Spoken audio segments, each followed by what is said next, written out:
Using zero-based budgeting in the public sector.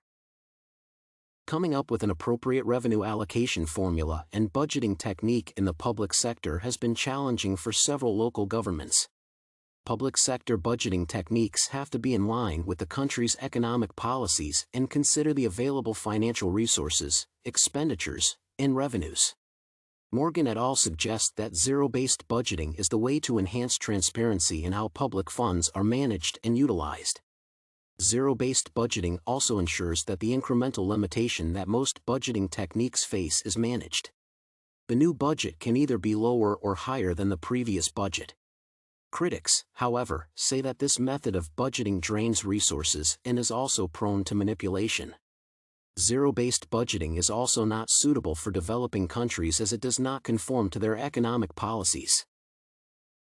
Zero-based budgeting has been considered a suitable alternative to other budgeting techniques in the public sector domain. One of the reasons provided is that this budgeting mode requires the government to justify its expenditure, both new and existing. This requirement ensures that funds are released, knowing where to be used, and expecting no waste and misappropriation.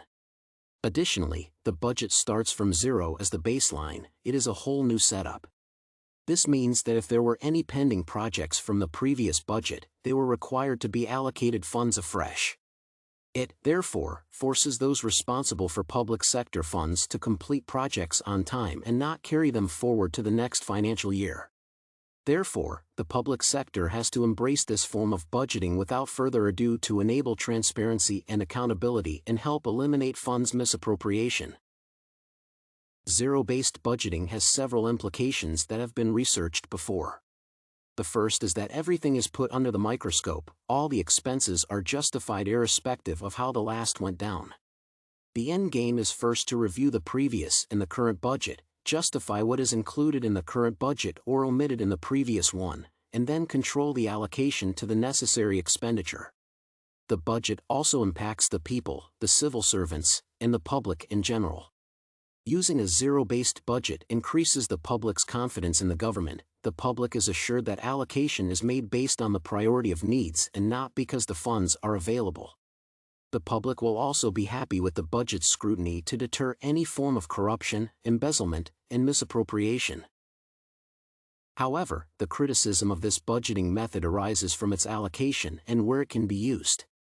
Zero-based budgeting can be used in almost any economic sector, which cannot be said for developing countries with unpredictable revenue models. Unreliable sources of income make it difficult to ignore the traditional budgeting system. There is, therefore, emphasis on using zero-based budgeting in the public sector of developed countries with a known revenue model and predictable incomes. When choosing zero-based budgeting, the government wants to avoid being in debt or accruing more debt by sticking to the available funding. However, rigidity is involved when the funds run out for some reason. Opting for a debt financing method would be more tempting than a challenge. Therefore, the little rigidity of the budgeting method is one reason why some public sector giants want to shy away from it. The public sector primarily bases its budgets and spending on needs and not wants. However, some activities are difficult to classify as needs or wants, hence including them in the budget increases costs, which is not the objective of a zero-based budget. This, therefore, points to the fact that whatever need or want is included in the calendar year budget is for the short term, since it does not cover the subsequent financial years. Would it be wrong to say that most public sector administrations focus on the long term? There is no doubt that this discourages the adoption of zero-based budgets. If a government wants to start long-term projects that cover 10 years, this budget is not the way to go. If it has already been adopted, the budget controller should either revert to the previous budgeting method or look for a new one.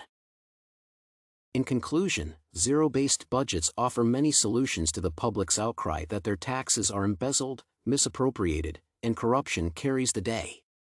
The need to justify expenses, control inflation, and regulation of obsolete processes is reason enough for it to be adopted in the public sector instead of the traditional budgets. However, if there are unreliable sources of revenue, then the budgeting method should not be adopted. Another reason the public sector can change from a zero-based budget is to have a long-term strategic plan that spreads over 2 years. The limitation is that zero-based budgets cover one financial year, and the following year would require a new one. To sum up, zero-based budgets are essential when transparency is required, but not necessary for poor revenue streams.